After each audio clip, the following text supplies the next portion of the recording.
Simbo, el gos. Era un cadell preciós, no tenia més de 6 mesos. Simbo era el seu nom, no tenia amo. Sempre era al carrer, era la seva llar.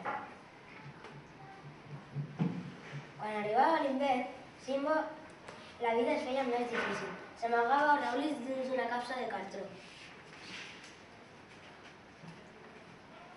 Un bon dia van arribar uns homes. Simbo jugava amb els seus amics. El van ficar en un camió.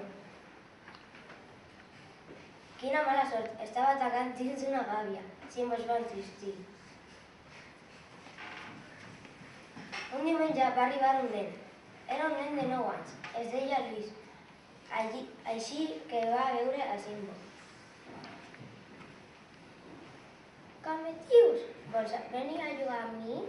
Pup, pup, li va respondre Simbo. Dret tenia treia la llengua per la tanca de filferro. Lluís la manyacava i Simbo li llepava els dits.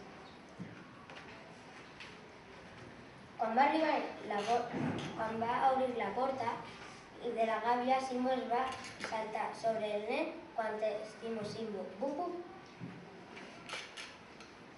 Adeu soledat, adeu fred, adeu tristor, adeu fam, visca l'amor.